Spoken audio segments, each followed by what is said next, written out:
Hey there! Welcome to saas.unbound, brought to you by saas.group. I'm your host, Anna Dana, and this is the show where we chat with inspiring founders and experts to get an inside scoop on how they made their business success. And today with me is Mehdi, co-founder and CEO at Cycle, a product management platform that turns product feedback into customer engagement. They raised $6 million a little less than a year ago and are backed by some of the coolest people in product. Super excited to learn how you did that and what you're working on. So, welcome to the show. Thanks, Anna. Super happy to be here. Sure. Yeah. Well, we've tried to schedule this for a while, so I'm really interested in like what you've been doing this past couple of months because I know you've been working on some new features. But let's maybe first get to the inspiration behind the product and your background a little bit. Sure. So what's my background? So I graduated as an engineer, so more like on the technical side, and started my career as a data scientist. But very quickly, I transitioned into product management. I was asking the why question a little bit too often. So the CEO of the startup I was at told me at some point, look, Mehdi, you're annoying everybody. You're asking too many questions. There's this new thing. It's called product management. You're going to like it. You're going to talk to users. You're going to figure it out. And that was like about 7 years ago. I ended up becoming a product manager. And I love that role, at the intersection of design, technology, and business. Mm-hmm. But the idea for Cycle kind of came from there. I was quite frustrated with the tools that were available to me. So for me, it was pretty easy. Like the collaboration with designers and engineers, that was pretty straightforward. I love that stuff. I love like building cool products. Mm-hmm. But what I thought was hard was really collaborating with customer-facing teams, and more generally the communication side of the work. And what I learned quickly is that the way you create trust with the rest of the organization as a product manager or as a product leader is through this idea of feedback systems. It's how do you make sure that everyone can give you feedback frictionlessly? But more importantly, when they give you feedback, how do you make sure that it doesn't enter a black box and that at each release, you're able to get back to them and tell them, hey, thanks. Remember 2 months ago, you gave us that piece of product feedback. Look at what we shipped. You just helped us improve the product. That's awesome. And that feedback loop concept, I became obsessed about it because I realized that was the key to really make sure that everyone trusts you. But I also learned that it has an impact on customer retention and engagement. Like this one time, and that's the time I think I thought, okay, I need to do something about it. As I was reading churn surveys, and 3 different users were writing, hey, we're out to the competition because, we've been waiting for that feature for a while. And then I learned that the feature they had been waiting for a while, it had shipped, but no one told them. And I thought that's crazy. Even people who we know asked us for a feature, we're not able to get back to them when we ship it. And I thought, okay, feedback systems is a thing. I tried all the tools out there. Nothing really quite worked. And so, yeah, I started working on Cycle to solve that problem. Okay, super cool. So it grew out of your own necessity. I love those stories. And I watched your application video to YC. It was brilliant. I just Yeah, that loved was a it. fun one. Yeah. If you don't mind, I'm just going to share it like below Yeah, because sure. it's Yeah, go great. for it. So, yeah, and as always, there is a question. There is one thing I know. I understand the problem. Maybe this could be better, and that could be better, and this is exactly what I would like to have as I work as a product manager, but it doesn't exist.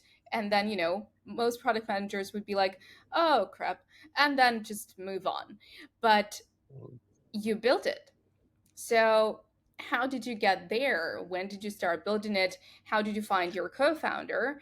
And at what stage did you decide that YC is the way to go? Yeah.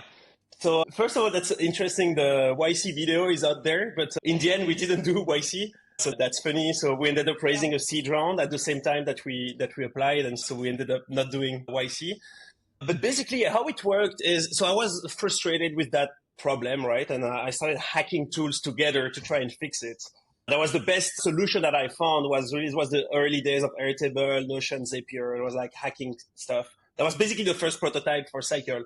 And then I saw, okay, this this is fun. It's cool to hack no-code tools, but it doesn't scale. Like, how might we build a better solution than that? Like, still a flexible tool, but opinionated on that use case of feedback systems. And so, as a product person, I did what product people do. When you have a hammer, everything looks like a nail. So I started like, designing mockups and, like shipping prototypes and like dreaming about what this like solution should look like. And very quickly after that phase, what I did is I took a flight to San Francisco because I Mhm. wanted to learn. I read that book at that time, was called The Mom Test, Okay. which really inspired me. And I was like, okay, now you're building your dream solution like by yourself and it solves your problem. But do other people even have that problem? Or are you just like a crazy person? And I thought, okay, product management, like San Francisco is, it's Silicon Valley. That's where they're the most at product management. And I thought, okay, I need to go talk to product managers there. I need to go talk to product leaders out there and see if that problem that I'm trying to solve, does it even resonate? And so I went there, interviewed like hundreds of product people, and Oh, wow. realized that actually it did resonate, right? So I did like a lot of user research. I was showing them my prototypes, and they were really liking it a lot, to a point where they were asking whether they could invest in the company when I would start to work on it. And that was basically the starting point. Okay, we need to do this. And so how did I find my co-founder? So I went through a startup studio called eFounders. I don't know if you heard of Mhm. them. I think Chris Pasquier from Slide, who was also on the podcast, he went through Yeah. like the same sort of startup studio. And like they're in Paris. They're I amazing. think Like in the early days. Yeah, you heard of yeah, them? I think a lot of French founders went through them. Yeah, it's kind of like the French YC. You Yeah, could yeah, yeah. say. So amazing companies went through it, like Front or Spendesk. And so I thought, okay, if I have to do this, I need to surround myself by the best. And I was following them for a while. And so I contacted them. Hey, I have this idea. What about we build it together?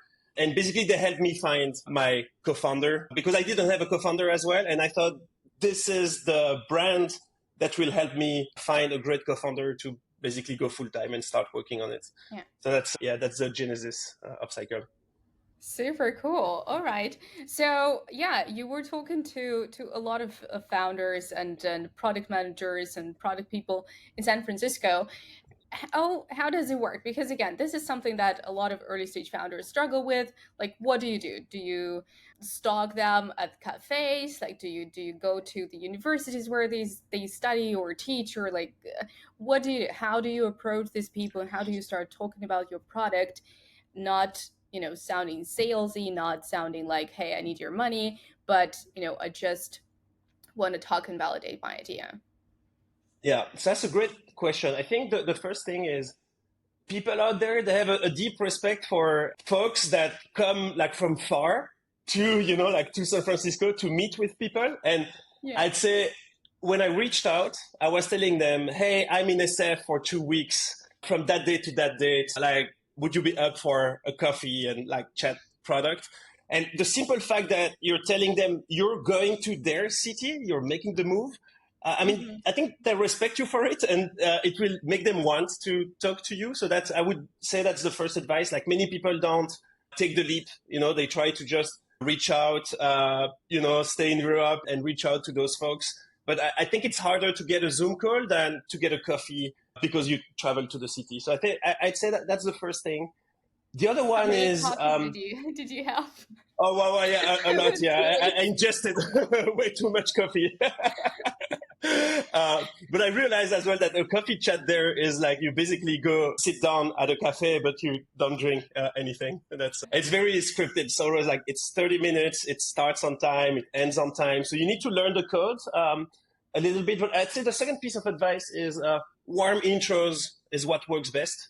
So I didn't do much like cold outbound. I looked at my network, like, who do I know who lives in SF or who has lived in SF, who's in their network that I believe is interesting. And then I ask Mhm. them for warm intros. And so it helped me get maybe like the first 10 meetings. And Mhm. what I did is I packed my first week with meetings, and I kept the second week completely blanked. And what happens, I think, the other thing that's very important is every interaction. If you respect their time, you're high energy, you're articulate, and at the end, how to ask for help, they will want to help you. And so what I did is after each meeting at the end, I was asking them, hey, do you know of like 2, 3 people that I should absolutely meet while I'm here? I take note of the like 3 people, and then right after I send them a follow-up email with a blurb, like a forwardable blurb, like, hey, can you forward this to that person we talked about? And so I make it like super easy for them to help me. And then it creates a snowball effect, right? So for each meeting you have, then you get 3 more intros, and then it never ends. So that's kind of my advice that I would give to people who want to break into the ecosystem. Yeah, awesome. And this is something that we talked a little before shooting the podcast. It's just the difference in cultures and like the approaches. And this is something that Dirk Salmer talks a lot. Like when you approach an American founder and then you say, oh, can I look at your data? And they're like, yeah, sure, I'll just send you everything. And then you go to a European founder and they're like, can we sign an NDA? And then like, I'm going to send you this but not that, and this but not that, and like they're a lot more closed Yeah. in like what they share and like what they can give you. So was that something that you also experienced because, well, you worked in Paris and now you're traveling back and forth from Paris to San Francisco and back? Yeah, there are like definitely a lot of cultural differences that you need to learn fast. One that I struggle at the beginning is, in France, like there's no such thing as a 30 minutes meeting, it's always like at least an hour and a half, and you don't go straight into the meeting. First Mm-hmm. you meet, you go to the coffee machine, and then you tell your life to each other. And so the Yeah. first half an hour is you talk about your life. In the US, it's really like it doesn't work like that. Like the meeting starts on time. The chit chat Yeah. is like very short. Like you talk about the weather like for 30 seconds, and then you go straight Mm-hmm. into it. And so at first I was inefficient. I was trying to tell about my life, and then people were cutting me. Hey, like, shouldn't we go? I have a hard stop, right? We only have 30 minutes, so maybe, Yeah. maybe we go straight to it. And so, yeah, in a way, I love that effectiveness about Americans. And then they're very conscious of time, right? So if it Mm-hmm. ends in 30 minutes, then 5 minutes before the end, like many of them will stop you and say, hey, we only have like 5 minutes left. I want to make sure that I can be helpful. So, like, what are Mm-hmm. like sort of the next steps? And then at the end of the time, they're gone. So I think, yeah, the way you approach meetings is very different. And another one we talked about offline, but which really surprised me is, like in Europe and particularly in France, but I think in Germany as well, we're like very like pessimistic, and the way you help each other is, I'm going to tell you like all the many ways your project is going to fail. And it's not to be mean, it's a way to be kind. It's telling you, hey, I think Yeah. you Yeah. should pay attention to this and this and this. Yeah. But like as a founder, it keeps you grounded. That's nice, but it's also hard. Like it takes you a lot of energy, and sometimes you need people to like project optimism and like give you energy. And in the US, it's really that. It's the opposite there. I think they're the most optimistic people on earth, and so Yeah. their mindset is always, okay, how can I help you? Like, how might this work? Not Yeah. Yeah. how might this not work? How might this work? And I think it's super energizing. So that's why I love to be in between both continents. France keeps me grounded, and the US, makes me dream bigger. But well, honestly, I mean, I can completely see you just blend into the culture because of your energy so big. So it's great, and I guess it also helped. I don't know if you learned it, but if you learned it, great. Then probably every other founder can, because Mm, yes, it helps, especially if you're making the first impression. So, and first impressions are super yeah, important when you're raising funds, right? So yeah, let's get to it. You exactly. raised $6 million, and I mean that's a lot of money, right? And you raised from some really cool people that know product. So how did it work for you? And was it the energy? Is it true that 80% of the decision is the founder's energy, like how you believe in the product? I think so. I think it's something I learned quickly. Is it's basically it's one of my sort of rules. Is Mhm. in every interaction, I must leave the other person with more energy than when they entered the interaction. And it's really it's a rule that I live by, and I think it's definitely helpful in a context like a fundraise or even more generally recruiting or like Mhm. sales. It's I think, yeah, do you give people energy, and are you in a way like, do you make them want to help you? I think Mhm. that's really one of my hacks. It's really in each interaction giving other people energy and making them want to help me. And then I'd say the other part that's helpful. So in the context of a fundraise, like before you formally raise, then you can build relationships with investors. And so you ask them for help in the right way. So they help you. And once they help you, you're grateful, right? And you show Mhm. them that it had an impact. And it's human beings want to be helpful. And I think that's how you create relationships as well. So you manage to get some help, and then, you're grateful that they helped you. And so the day you start formally raising, they have like, they're very optimistic about you because they feel they're already a part of your progress in a way, because they give Mhm. you advice, you apply the advice, you show them that you applied the advice and that you made progress. And so I think it helps a lot with the fundraise. And so I'd say for me, that's one of the key things that helped us raise money. It's like building the relationships far ahead. And then you have time to show progress. I think Mhm. investors, they like to see, they just, don't meet you at one point in time and they have to make a decision quick. They want to see the trajectory. Like I often say, trajectory matters much more than state. And so I think it's important to build relationship for like some time and then show that you've delivered, and so they see the trajectory at the time you raise, and I think it helps you very much. Absolutely. I feel like when, when it's just like one time and a VC has to make a decision really quickly, is that when they already approach you, and they usually approach you when, well, in a way you can kind of survive without them already. You've made it that far, you made yourself visible, so you're not going after them. So that's when they have to make their decision really quick, and it's not about pitching anymore. But coming back to the fact that you've got this list of great people backing you up, is it how does it work for you? Because I could see it both ways, right? It could be great validation, right, in the eyes of your customers. If those people are backing you up, then you definitely have something good going on because they've worked on great products. But at the same time, it could be maybe a little bit difficult to navigate because, like you said, they like to see that they gave you an advice and you followed the advice. And there are a lot of big opinions going on your list, right? So it could Mm. be, I don't know, maybe difficult to navigate if they're actively involved, like after the race. But how does it work for you, and how do you do it? Yeah, so that's a good question. It's true that we do have like a very long list of investors, but the truth is only very few of them are very involved. So Mm-hmm. we have like a board of directors with basically three people. It's Mm-hmm. myself, Ed Sim from Bold Start, a great fund in the US, and then Amaury from eFounders.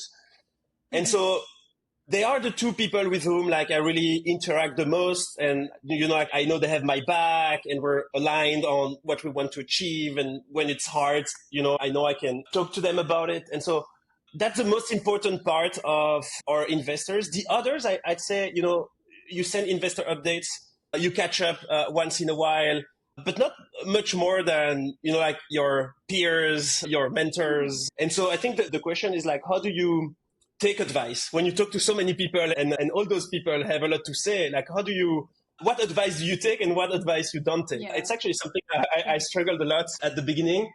And I think now for me is really, I take the advice that resonates, Mm-hmm. so always like I'm grateful that the person gives me advice, and I take note of it. And if it resonates, I act upon it, and I show them that I'm grateful that they give me advice that resonated.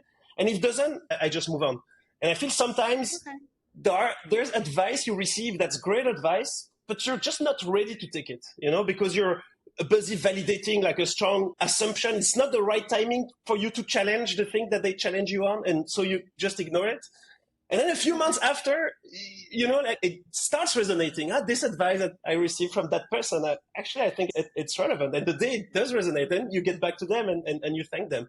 So that's really the way I've been approaching advice. But obviously, with the board of directors, it's a little bit different. They're like more skin in the game. And that's another topic. Like, how do you manage a board? The incentives between like venture capital and founders. Yeah. Okay. All right. Well, let's maybe talk a little more about your whole growth trajectory in the product roadmap, because I know you guys launched on Product Hunt. I think I follow you there. I'm pretty sure I do. And it was a big launch. You got to be the best product of the day, and I think the best product of the week too, right? Yeah. And how did it work for you? Because again, if somebody launched on Product Hunt, I make sure we talk about it here, because for so many founders it's very different, and some say, oh, it just skyrocketed us, and the growth of the product was never the same. And some say, yeah, it was good to validate and to show it to people, but it was just, nothing came out of it, and there was like $0 to show for it. So again, what was your experience?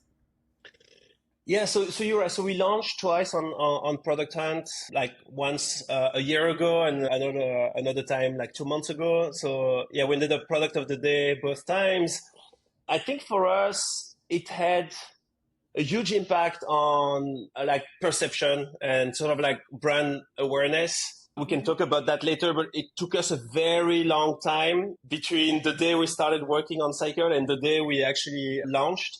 And so pre-launch, people were started to doubt, like this Cycle thing, what's going on. I've been on the wait list like for a while. Like, does it even Mhm. exist? And so it had a huge impact on us that, wow, this is real. Like the product is polished, the marketing is awesome, they're on point, and it generated thousands of signups really Mhm. at a time where we felt like we needed to accelerate in terms of customer onboardings and the go-to-market learning. So it, I think for us, it really brought the volume of signups that we needed to continue to iterate on product and on go-to-market.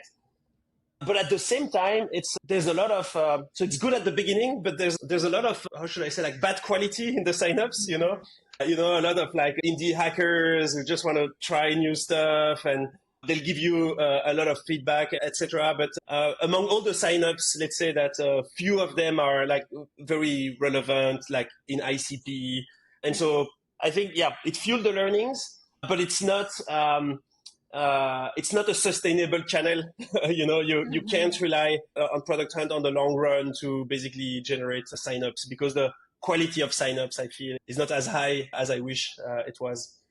Yeah. Okay. Yeah, I completely understand. I once did a podcast with another founder who also launched on Product Hunt, and after that, one of my friends who listened to it, he came up to me and he was like, "Why do you hate Product Hunt? Like, why why do you always ask if it's like, was it bad for you and for you too?" And I'm like, Absolutely not. I mean, I think it's a great, absolutely incredible source of like first very early stage validation and like you said, brand awareness. And you can do so many launches there right now, and you can build a community, and you can talk about your features and whatnot. So it's a great platform. But obviously what I'm trying to get down to is like, is it sustainable?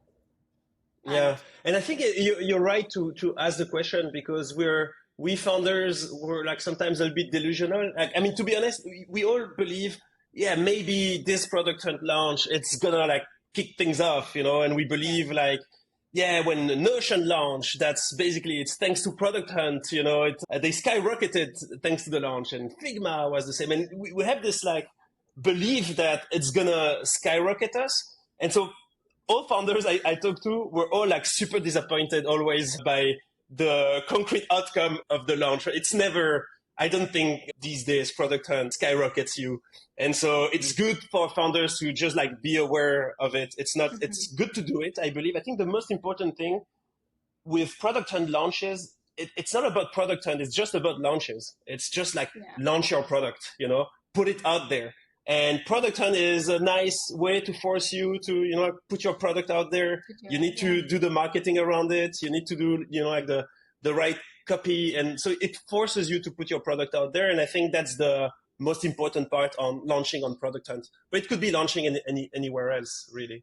Absolutely, absolutely. And like the fact that you can now launch not just like once in a half a year like you used to be, right? Or something like this, but Yeah. you can actually launch, I don't know, whatever every day. So, like you said, it's a great way to test your copy, to, to test your marketing skills, to see how you talk to people there. Yeah, I mean, by all means, please use Product Hunt. But Exactly. Yeah, and it's a good, I think, launches more generally, it forces you to align product and go to market. In a launch, you don't just launch a product. You need to launch a messaging. You need to launch yeah. a brand. And so I love this idea of, like you need some rhythm in your organization, Mhm. and launches are a good way to create rhythm.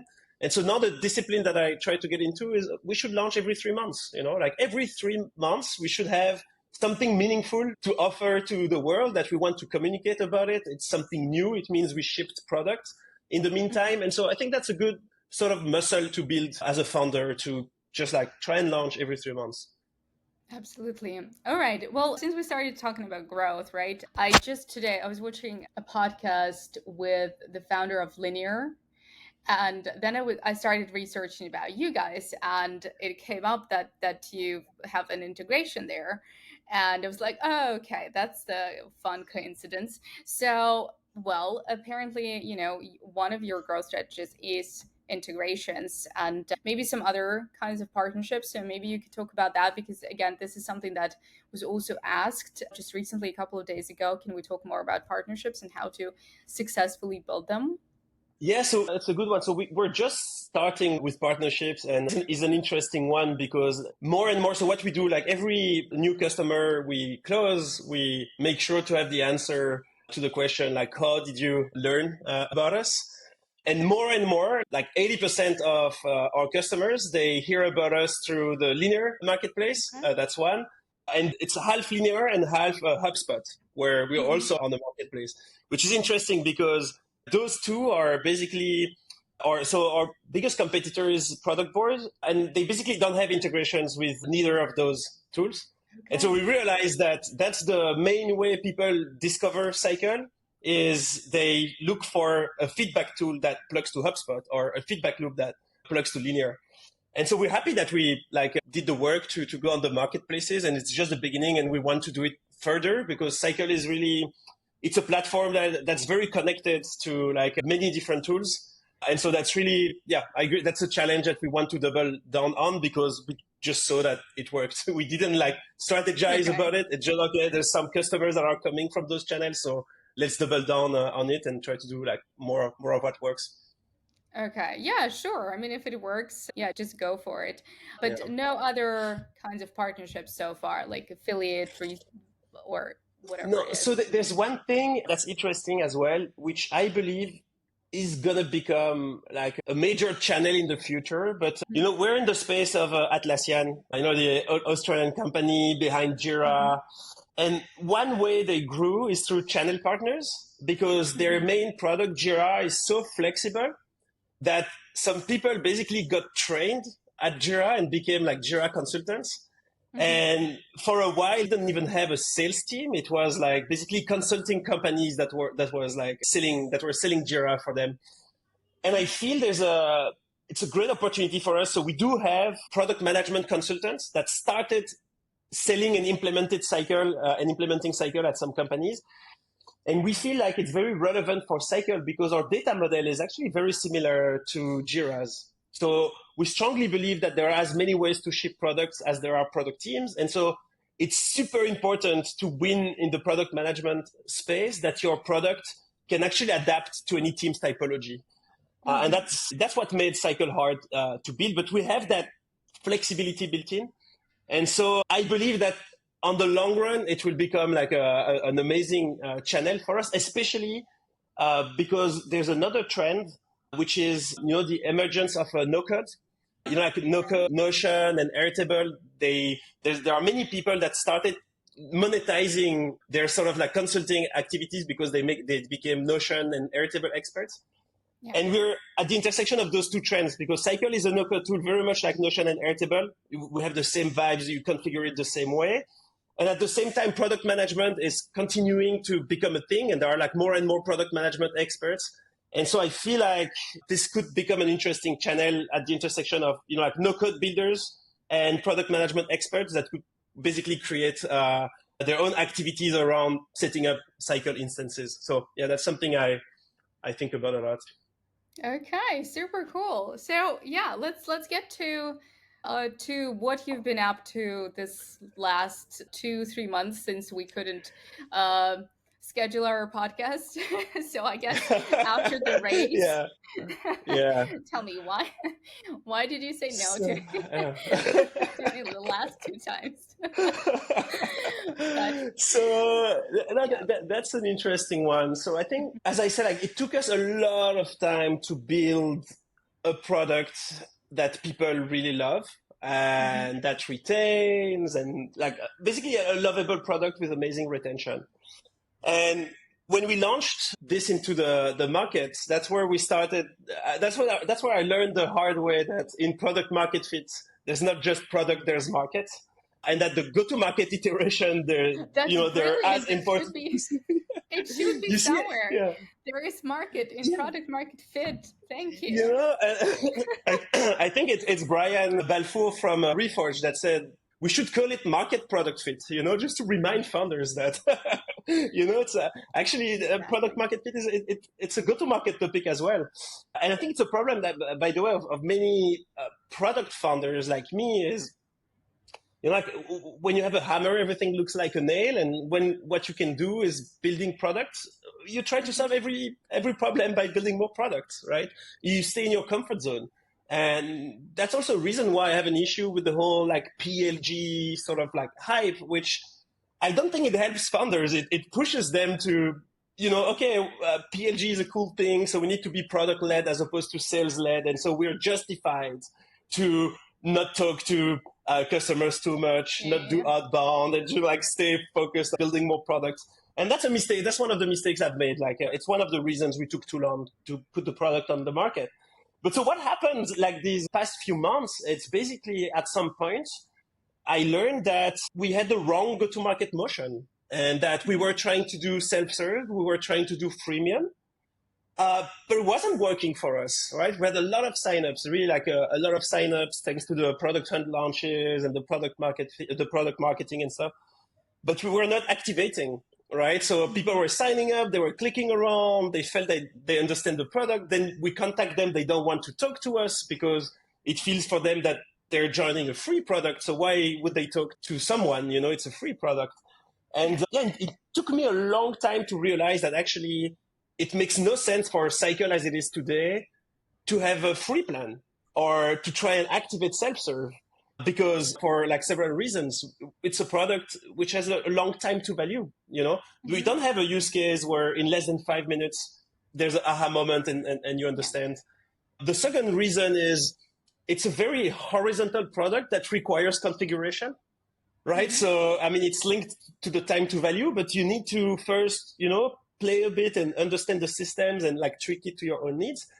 And three, we rely on external integrations, right? So the cycle lets you build a feedback system. So you need to ingest data into your feedback system. So it means you need to install sources. And what we realize is like one of the sources, for instance, is Slack. And our last launch, we doubled down on we want people to sign up with Slack. But then what we learned is the product managers that sign up, they don't have the rights to install a Slack integration. So they enter Yeah. cycle and they're stuck. And basically, like for all those reasons, we realized that actually, why do we have a free plan? Or like, why are we trying to do self-serve? And I realized that it was linked to my bias as a product founder, that I want to do PLG because like PLG is the cool thing. But PLG was not the right motion for our business. And so what happened in the past 3 months is we completely revamped our whole motion. We sunsetted the free plan. We removed self-serve. We created a new like free trial. And what we did is to unlock your free trial, you need to book an onboarding call. And who does the onboarding calls? Me. And so, and the team, obviously. But at first I wanted to do a lot of them. And so, yeah, for the past 3 months, let's say that I've been onboarding a lot of customers. Okay, this is what I should have done. Just book an onboarding call and do a True. podcast. Exactly. There for sure you have me. Right? That's how you probably know Kenny, also Yeah, another product management tool, right? So I just recently interviewed Sarah, one of the co-founders, and also super busy guys, always launching something. And I got her through a support ticket. So that's I the was way to like, go. is Sarah here? Can I get some help? So I love it. But it's an advice I give to aspiring product managers, or like how do you break into product management, or how do you convince a great product company to hire you? And the advice I give them is like use their product and give them feedback. Like product yeah, obsessed people, they will look at every piece of feedback they receive, and if you give them like good articulate feedback, they will want to talk to you. They will want to do a user research session. And so yeah. I love your hack there. See, you can never get away from a podcast. But Yeah. yeah, a couple a couple more questions. So one is I want to, if you have a hack to, I don't know, to maybe what you just did, revamping your entire system from pure POG into something else, or talking to your customers, or maybe hiring because you're still a fairly small team. And I know that you have a hybrid motion there. So any hack that works for you right now, this very early stage, in order to understand where you're going. So the truth is, I believe that there's no hack. There's no shortcut.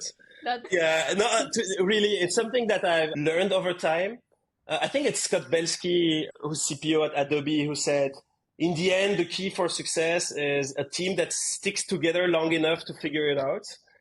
yeah. And the more time passes, the more I feel like there's so much truth into this. And the more I feel like the key in all that is resilience. It's basically Mm-hmm. like just like not giving up, because, like Yeah. founding a company is hard.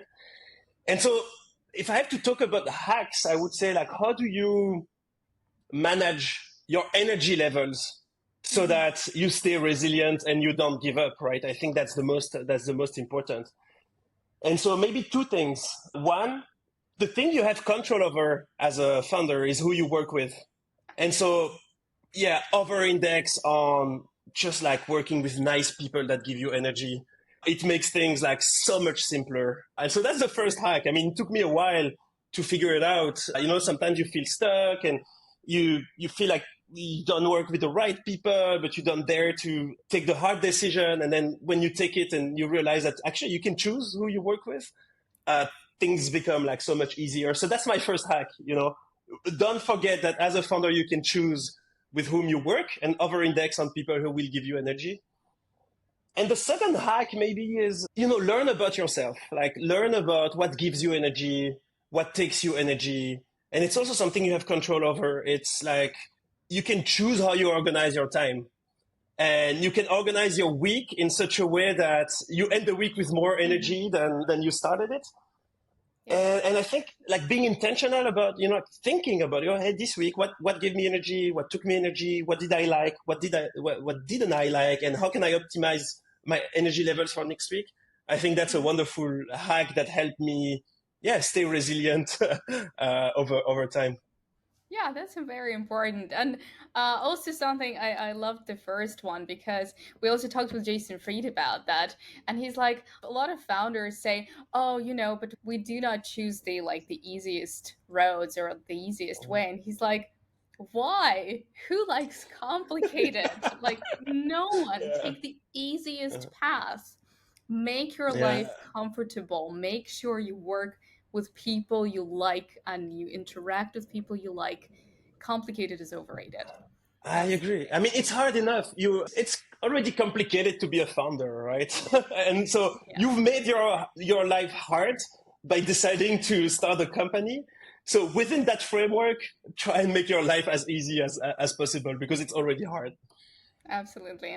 All right. So the last question is our usual question is so far, what has been the biggest win and the biggest failure? And if there is no failure, good job.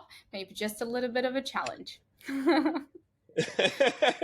There are like many failures. I'll start with the biggest win. I'd say, I mean, I'm proud of my resilience as a founder. I think like many people would have given up. I didn't. I didn't. And more importantly, I'm proud of the team that we've built. And I mean, the resilience of the team, like going through hard times together and like sticking together nonetheless. I'm very proud of the resilient team that we've built. So I think that would be my biggest win. Awesome. Failures. Where do I start? How much time do uh, we have? well, yeah, we could go on like for hours on failures. That's the most important thing, by the way. I think it's also what builds your resilience is like accept the fact that you're gonna fail at every time, and the importance Mhm. is like what do you take away from every failure. That's So France talking, right? Not San Francisco. exactly, yeah, that's the grounded side of Yeah. me that speaks here. Even though I think the Americans are better at embracing failure, Hmm. better than French. But yeah, I'd say the first one, I think I have three that are worth talking about. The first one is it took me way too long to figure out culture. Hmm. But there's a stat I'm not proud about is we have 3 times more ex cycle than we have current cycle employees. So Oh I've wow. made a lot of recruiting mistakes, and that's bad. That's never good. It's always your fault. It's not the fault of the person you recruit, and then you need to let go. And so I'm really not proud of that. When I started, I think it's a very dangerous statement, like hire fast, fire fast. There's no such thing as firing fast, because Hmm. I think you need to hire slow. And then, yeah, obviously when it doesn't work, you fire fast, but it's really bad to think that way. And I've made mistakes because of that, wanting to hire too fast. And then Hmm. you cannot hire fast. You need to give people a chance. You need to do things properly. You need to invest in them. Like if you don't invest in them to try and make it work, how can you like decide that it's not a good fit? So yeah, like that's my biggest failure for sure. Um, the second one is an interesting one. Is I think I'm not proud of how long it took us to reach product market fit.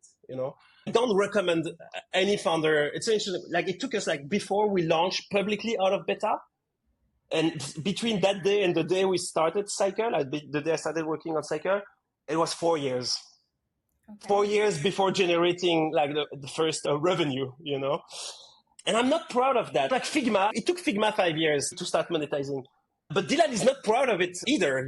So like if, we should have done it like in 2 years. And so it's not an advice we should give other founders like, hey, do like Figma or do like Notion, like it took them like 5 years, 6 years. I think it's bad advice, and I'm not proud of how long it took us. And I think one of the reasons it took us so long is we tried to move too horizontally towards the vision. Hmm. So we had this big, like grand long-term vision, right? We're going to reinvent product management from scratch. Okay. And this grand vision, it helps you raise money. It helps you hook customers, on the long term. It helps you recruit great talent, but it doesn't help you with strategy. Like, where do you start? And I feel Hmm. like strategy is really, I learned it the hard way, but it's what's the sequence of battles you want to win on your way to your vision? And you need to be very intentional about that. And I wasn't. I had the grand vision and I was like, okay, let's move towards that grand vision. And one concrete example, which I like, is we shipped like so many table stake features, like stuff that Hmm. wasn't differentiating because it was important for the long-term vision. And I think that's Des Trainer from Intercom who said that always ship the differentiators before the table stakes, right? And to know what Yeah. the differentiators are, you need to be intentional about what's the first battle that you want to win. So it was a long answer, but I feel deeply that it's a big failure for me. All And the third one, if I may, I think it's like having been too stubborn on the PLG stuff. So I'm starting to write a lot on that. But, hey, we're PLG, so we can hide behind product. And, like I waited way too long before just like selling or doing outbound. I was hiding behind, like my designs and my features and my change logs. And yeah, we don't need to, we don't need to do sales. Like great products sell themselves. So we need to improve the self-serve flow. We need to improve the product. And I think it delayed our product market fit as well, right? It's another reason why it delayed our go-to-market learnings, basically. And so that's a mistake I don't want any other founder to make. Like do Yeah, sell, thanks for sharing. I mean, it's super important because I was super lucky. I was interviewing lately founders that would say, well, we lost some customers and that's our biggest failure. And I'm like, great, because that's just the usual life of any startup. And if that's your biggest failure, I mean, just kudos. But yeah, I think those are such important learnings. Like about the team, obviously, yes, you can never be too proud, I guess, of losing too many people. And I guess it's great that you realize that maybe, yeah, the problem was not them. Yeah, obviously everything else you said, I think that's a lot of founders will really appreciate learning about it. Hopefully. And Yeah. I love it that you asked that question, by the way. Like failures are like so much more interesting than wins. And we don't talk like, I think as an ecosystem, it's maybe driven by another discussion we had about the optimism and stuff. We always want, and the storytelling as well. You always want to project success, right? And so you change your narrative and you almost forget about your failures, right? You rewrite your story so that it looks like, a constant way towards success. And I think we hear too much of that, and it doesn't help founders realize what's behind every success Yeah, story, yeah. and what's behind is those many like hard failures from which you had to learn and take lessons. Right, right. It almost makes the overnight success real. So Yeah, yeah, I completely understand. exactly. All right. Well, Mehdi, it's been great talking to you. Great fun. Lots of awesome insights. Thank you for sharing. Thank you for being so honest and straightforward and down to earth about everything you're doing with Cycle. I've been following you for a while. I think about a year. I think I saw the first product hunt launch and I thought, well, I'm going to interview that guy. So only a year later, we're here. Well done. Thank you so much, Anna. I really enjoyed the discussion. And then again, I love it that you ask the hard questions so we can talk about interesting topics that hopefully can help other founders. Sure, anytime. And yeah, I hope in one more year we'll talk about where you are. Yeah, and all the many more failures that I would have gone through in the meantime. That's true. All right. Well, thank you so much for the conversation and take care.